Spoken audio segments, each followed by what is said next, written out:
بسم اللہ الرحمن الرحیم۔ شروع اس پاک ذات کے نام سے جس کے قبضے میں میری جان ہے۔ امید کرتی ہوں کہ آپ سب خیریت سے ہوں گے۔ تمام دیکھنے اور سننے والوں کو میری طرف سے السلام علیکم۔ دوستو، ہمیشہ ہی کی طرح آج بھی میں آپ کے لیے بہت ہی پیارا اور خوبصورت پیغام لے کر آئی ہوں۔ حضرت یحییٰ علیہ السلام اپنے والد حضرت زکریا علیہ السلام کی طرح اللہ کے برگزیدہ نبی تھے۔ آپ علیہ السلام کا نام خود اللہ عز و جل نے تجویز فرمایا۔ ارشاد باری تعالیٰ ہے، اے زکریا، ہم تمہیں ایک ایسے فرزند کی بشارت دیتے ہیں جس کا نام یحییٰ ہوگا۔ اس سے پہلے ہم نے اس کا کوئی نام، کوئی شخص پیدا نہیں کیا۔ سورہ مریم آیت نمبر 7۔ گویا دنیا میں سب سے پہلے آپ علیہ السلام کا نام ہے یحییٰ رکھا گیا، اور آپ علیہ السلام اپنی صفات میں بھی سب سے منفرد تھے۔ حضرت یحییٰ علیہ السلام اپنے والد حضرت زکریا علیہ السلام کی دعاؤں کا صلہ تھے، جنہیں اللہ نے بڑھاپے میں اولاد عطا فرمائی۔ حضرت یحییٰ کی والدہ عائشہ اور حضرت مریم علیہ السلام کی والدہ حنا آپس میں حقیقی بہنیں تھیں۔ یوں حضرت یحییٰ اور حضرت عیسیٰ علیہ السلام آپس میں خالہ زاد تھے۔ قصے کی طرف بڑھنے سے پہلے میری تمام دوستوں سے التماس ہے کہ ہمارے چینل کو سبسکرائب کریں۔ اگر آپ لوگوں کو میری یہ کوشش پسند آئی ہو تو پلیز لائک کرتے جائیں اور سٹوری کو شیئر کریں، اور کمنٹ باکس میں اپنا نام ضرور تحریر کر دیجیے گا۔ حضرت بن انس فرماتے ہیں کہ حضرت عیسیٰ کی نبوت سب سے پہلے تسلیم کرنے والے حضرت یحییٰ علیہ السلام تھے۔ حضرت ابن عباس سے مروی ہے کہ رسول صلی اللہ علیہ وسلم نے فرمایا کہ اولاد آدم میں کوئی ایسا نہیں جس سے گناہ سرزد نہ ہو سوائے حضرت یحییٰ علیہ السلام کے۔ مسند احمد قرآن پاک میں آپ علیہ السلام کا ذکر ان 4 صورتوں میں آیا ہے جن میں حضرت زکریا کا بھی ذکر ہے، یعنی سورہ العمران، سورہ انعام، سورہ مریم اور سورۃ انبیاء۔ اللہ تعالیٰ نے حضرت یحییٰ علیہ السلام پر وحی نازل فرمائی، اے یحییٰ، ہماری کتاب مضبوطی سے تھا اور ہم نے ان کے لڑکپن میں ہی دنائی عطا فرمائی تھی، اور اپنے پاس سے شفقت اور پاکیزگی بھی، اور وہ پرہیزگار تھے اور ماں باپ کے ساتھ نیک سلوک کرنے والے تھے، اور سرکش اور نافرمان نہیں تھے۔ اور ان پر سلام ہو جس دن وہ پیدا ہوئے اور جس دن وفات پائیں گے اور جس دن زندہ کر کے اٹھائے جائیں گے۔ سورہ مریم آیت نمبر 12 تا 15۔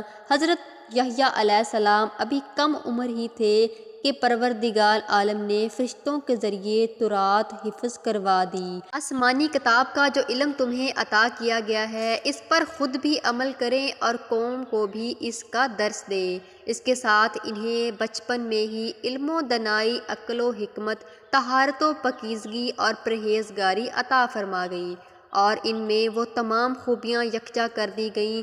اللہ تعالیٰ کی طرف سے حضرت یحییٰ علیہ السلام کے لیے سلامتی کا اعلان کیا گیا۔ 5 خاص صفات۔ سورۃ العمران کی آیت نمبر 39۔ اللہ تبارک و تعالیٰ نے حضرت یحییٰ علیہ السلام کی 5 خاص صفات کا ذکر فرمایا ہے۔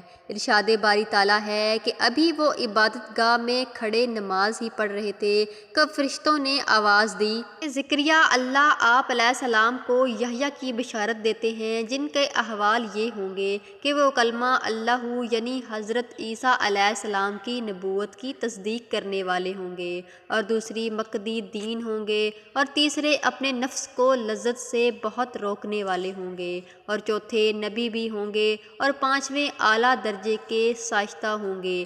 مولانا اشرف علی تھانوی رحمۃ اللہ علیہ فرماتے ہیں کہ حضرت عیسیٰ علیہ السلام کو کلمہ اللہ اس لیے کہتے ہیں کہ وہ محض اللہ تعالیٰ کے حکم سے خلاف عادت بلا واسطہ باپ پیدا کیے گئے۔ بیان القرآن 5 باتوں کا حکم۔ حضرت حارث اشعری رضی اللہ تعالیٰ عنہ سے مروی ہے کہ رسول صلی اللہ علیہ وسلم نے فرمایا، اللہ تعالیٰ نے حضرت یحییٰ علیہ السلام کو 5 باتوں کا حکم فرمایا کہ ان پر عمل کرو اور بنی اسرائیل کو بھی عمل کرنے کا حکم دو۔ لہٰذا انہوں نے بنی اسرائیل کو بیت المقدس میں جمع کیا اور ارشاد فرمایا، اللہ جل شانہ نے مجھے 5 باتوں کا حکم دیا ہے۔ نمبر 1، اللہ تعالیٰ کے سوا کسی کی عبادت نہ کرو اور نہ ہی اللہ کے ساتھ کسی کو شریک ٹھہراؤ۔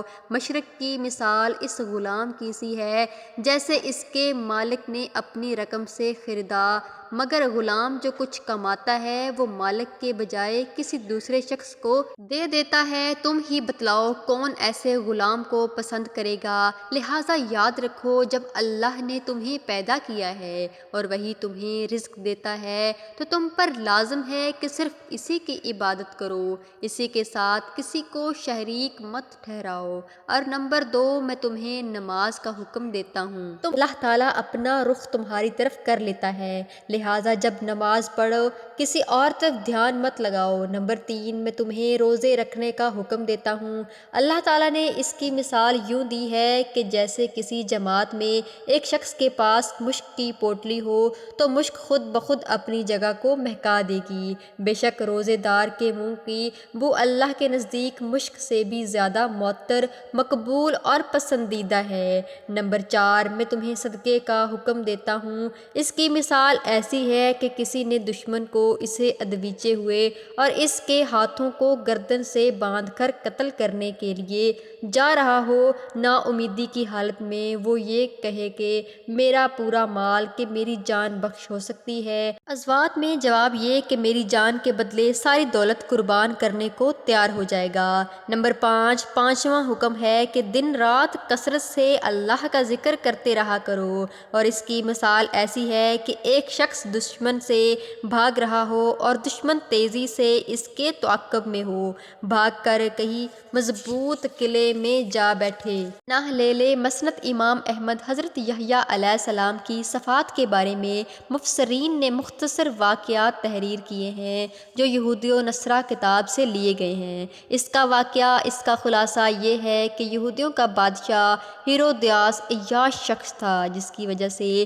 پورے ملک میں فسق و فتور پھیل رہا تھا۔ اس نے اپنے حقیقی بھائی فلپ کی بیوی ہیرودیاس کو بغیر نکاح کیے اپنے گھر میں رکھا ہوا تھا۔ حضرت یحییٰ چونکہ نبی تھے اور دعوت حق کا فریضہ سر انجام دیتے تھے، انہوں نے بادشاہ کی ان فحش حرکات کے خلاف آواز بلند کی، جس کے نتیجے میں انہیں گرفتار کر کے قید خانے میں ڈال دیا گیا۔ تاہم بادشاہ ان سے ڈرتا بھی تھا، وہ جانتا تھا کہ آپ علیہ السلام نبی اور نیک پارسا انسان ہے، نیز عوام میں بڑی عزت ہے۔ اس اصلاح میں بادشاہ کی سالگرہ کے سلسلے میں محل میں موسیقی محفل سجی۔ اس میں ہیرودیاس کی جوان سالہ خوبصورت بیٹی نے رقص و ہیجا نے اس میں تیر چلا کر بادشاہ کو اپنے جال میں پھنسا لیا۔ بادشاہ نے اس سے نوازش کی، کیا مانگتی ہو مانگو۔ بیٹی نے اپنی ماں سے مشورہ کیا، وہ تو پہلے ہی اس طاق میں تھی، لہٰذا ماں نے کہا یحییٰ کا سر مانگ لے۔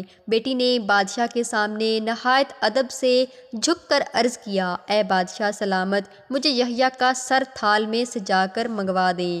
بادشاہ یہ سن کر غمگین تو ہوا، لیکن محبوبہ کی بیٹی فرمائش کیسے رد کر سکتا تھا؟ اس نے فوراً قید خانے سے حضرت یحییٰ علیہ السلام کا سر کٹوا کر منگوایا اور اسے تھال میں سجا کر محبوبہ کی رقاصہ بیٹی کے نظر کر دیا۔ کہتے ہیں کہ یہ دمہ کی دمشق مسجد میں بنو امیہ کے حال میں آپ علیہ السلام کا سر مبارک دفن ہے۔ امیہ خلیفہ بن ابن مالک نے یہ مسجد تعمیر کروائی۔ مورخین نے لکھا ہے کہ دوران تعمیر یہاں ایک غار دریافت ہوا۔